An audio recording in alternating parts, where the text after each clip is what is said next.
Kesempatan pertama saya persilahkan kepada undangan akademik Bapak Mayor Jenderal TNI Purnawirawan Profesor Dr. Syamsul Ma'arif MSI. Beliau adalah Kepala Badan Nasional Penanggulangan Bencana periode 2008-2015 dan dosen tetap pada Universitas Pertahanan, Prodi S2 S3 Manajemen Bencana Fakultas Kamnas. Pada Bapak Mayor Jenderal TNI Purnawirawan Profesor Dr. Syamsul Ma'arif MSI, saya persilahkan. Om Swastiastu, terima kasih Bapak Pimpinan Sidang, puji syukur kehadirat Sang Yang Widiwasa, yang tentu hari ini merupakan hari yang sangat membahagiakan, tidak saja bagi Saudara Made Rentin, tetapi juga tim promotor khususnya, Universitas Udayana, dan juga keluarga besar BPBD Bali, yang telah mengangkat sesuatu yang saat ini memang sangat diperlukan, khususnya untuk menjadi cermin bagi provinsi-provinsi lain. Yang kita ketahui bahwa salah satu wawasan Nusantara kita menyadari kita berada di sebuah negara yang memang diberikan anugerah oleh Sang Hyang Widi berupa alam yang indah, namun di balik itu juga tersimpan potensi-potensi bencana yang sebetulnya bukan merupakan ancaman, tapi itu adalah tantangan ya, yang mampu membangkitkan potensi yang ada pada bangsa kita sampai akhir zaman, saya kira. Nah, untuk itu saya ucapkan selamat kepada semuanya yang tidak saya sebutkan, dan saya izin menyampaikan rasa bangga saya juga kepada Saudara Made Rentin ya, meskipun jadi kepala BPBD setelah saya lengser, namun saya intens berhubungan dengan beliau. Saya bangga karena beliau adalah salah satu kepala BPBD yang sangat agile, gitu. Sehingga pada saat diklat dan seterusnya saya pimpin, beliau sebagai peserta yang mendapat nomor 1 ya, waktu itu terbaik. Baik, saya juga tertarik kepada beberapa komen dari promotor dan para penguji yang lain ya, yang paling tidak ada dua hal yang paling menonjol di sini tentang sustainability, dan yang kedua adalah tentang modal tadi itu. Nah, sebagaimana diketahui Pak Medin ya, Pak Made Rentin ya, bahwa semacam ideologi di dalam rehab recon atau pemulihan atau recovery setelah terjadi bencana itu disebut dengan build back better. Build back-nya semuanya tahu, tapi yang debatable adalah better-nya. Is that better than before or not? Itu yang sampai saat ini selalu debatable. Build back-nya oke, tapi better-nya kurang. Contohnya, pembangunan relokasi Aceh tahun 2004. Apa yang terjadi 15 tahun kemudian? Bangunan itu tidak sustain. Ya, ternyata menjadi the empty houses. Jogja direlokasi, udah dibangun bagus, setelah 10 tahun kemudian, 11 tahun saya kira, maka juga begitu juga. Jadi urusan yang paling utama itu adalah better-nya, kalau build back-nya itu semua orang bisa. Nah, itu sebabnya tadi saya sangat setuju tentang upaya sustainability, dan itu menurut saya Pak Rentin, saran dari promotor dan dari para profesor yang lain tadi, para reviewer, itu mungkin dimasukkan Pak di dalam tesis atau disertasi Anda tadi tentang sustainability. Karena apa? Karena di BNPB saja hanya berhenti sampai ke PDNA, Post Disaster Need Assessment. Sudah hanya bounce back aja.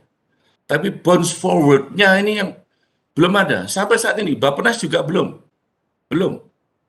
Jadi kalau Anda memasukkan tentang sustainability tadi, yang disampaikan oleh Bapak promotor dan yang lain-lain, saya kira itu menjadi sebuah rekomendasi policy yang memang secara aksiologis diharapkan pada setiap disertasi. Saya kira itu ya, itu yang pertama. Yang kedua adalah tentang modal. Nah, saya kira kalau kalau kalau modal sosial itu Bali udah topnya lah saya kira ya. Itu sudah istilah saya dulu apa ya? Bukan top market top tapi good mar so good lah Pak, gitu ya. Yang karena beberapa budaya tadi sempat diangkat, saya kira perlu diangkat juga. Karena mau tidak mau budaya sebelum bertumbuh, jadi kayak modal sosial itu kan sebetulnya kan persoalan dengan peningkatan kondisi masyarakat ya. Itu modal sosial ya. Yang beserta niat baiknya, saya yakin lah masyarakat Bali, saya tugas di Bali 7 tahun ya, saya kira saya paham. Serta atribut-atribut sosial beserta ikatan-ikatan sosialnya yang antara adat, agama, pemerintahan ini kok bisa harmonis seperti itu ya? Ya tentu ada beberapa perubahan ya. Dan yang menarik adalah bagaimana modal sosial itu dijadikan sebagai sebuah masyarakat jaringan. Saya sedang mempromotori gitu, mahasiswa S3 Unhan yang akan membahas tentang masyarakat jaringan atau masyarakat berjejaring. Bukan social network ya, tapi lain ini penjelasannya ya. Jadi saya kira tadi Anda sudah menyebut-nyebut tokoh pemuda segala macam. Saya kira itu juga sebuah rekomendasi policy untuk bagaimana negara menyadari tentang masyarakat yang berjejaring ini. Bukan hanya jaringan sosial, lain ini. Masyarakat yang berjejaring dengan teknologi informasi. Saya kira itu yang perlu saya sampaikan sekali ini. Selamat kepada Pak Made Rentin beserta para promotor dan juga Dayana. Tapi saya sedikit ingin mendapatkan komentar lah. Jadi bukan pertanyaan ya, komentar Bapak pimpinan sidang, komentar dari saudara Made Rentin yang ini orang pintar ini. Ya, ini saya tahu lincah, ya, lincah pemikirannya, lincah tindakannya. Saya salut kepada dia. Terima kasih. Bapak Ketua Sidang, mohon izin untuk merespon atas beberapa pertanyaan dari undangan akademik Bapak Profesor Dr. Samsul Ma'arif. Beliau sesungguhnya sang begawan PB, sang begawan penanggulangan bencana. Cikal bakal adanya institusi lembaga BPBD, BNPB di Indonesia, beliaulah motor penggerak awal mula di Indonesia. Beliau sang nahkoda pertama 2008-2015 sehingga apa yang beliau katakan adalah bak pencerahan bagi kami di penggiat penanggulangan bencana di semua daerah termasuk kami di Bali. Di samping memang secara historis beliau sesungguhnya orang Bali yang beberapa keluarga anak cucu beliau tinggal di Bali. Jadi responsibility dan kepedulian beliau tidak perlu diragukan lagi terhadap kondisi kebencanaan yang ada di Bali. Pak Prof, berkaitan dengan apa yang disampaikan tadi, will back better.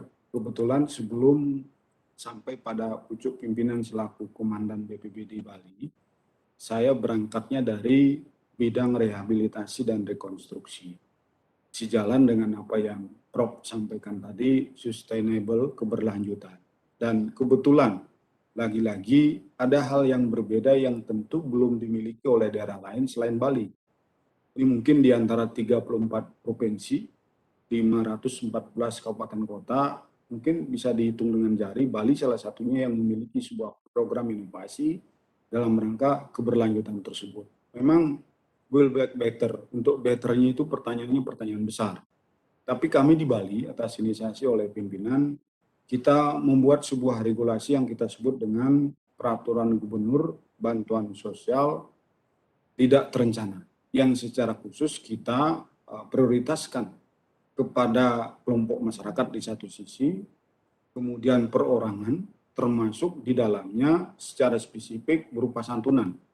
Ketika kita berbicara kondisi kebencanaan yang terakhir, 4,8 skala Richter gempa yang terjadi di antara Gunung Agung dengan Gunung Batur kemarin, dampak signifikan yang dirasa oleh masyarakat kita di Bangli dan Karangasem, Pergub ini berbicara untuk mengatensi pada kesempatan pertama, bagi yang meninggal dunia kepada ahli warisnya diberikan santunan, bagi yang luka berat perawatannya diberikan sampai dengan batas jumlah yang tertentu diamanatkan oleh peraturan gubernur, termasuk untuk pemicu dan pemacu dalam stimulan untuk pergerakan perbaikan rumah-rumah penduduk secara fisik.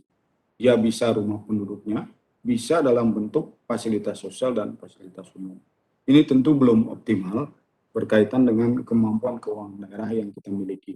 Harapan kami di Provinsi Bali melalui BPBD tentu teman-teman di pemerintah kabupaten kota bisa bergerak secara masif mengikuti sekurang-kurangnya. Ketika di dalam amanat Pergub kita bisa bantu stimulan untuk perbaikan fisik rumah adalah yang rusak kategori sedang dan berat. Harapan kami teman-teman di pemerintah kabupaten juga ada andil untuk kategori rusak ringan, itulah menjadi slot kewenangan teman-teman di pemerintah kabupaten. Kita sedang berproses Prof untuk menuju hal tersebut.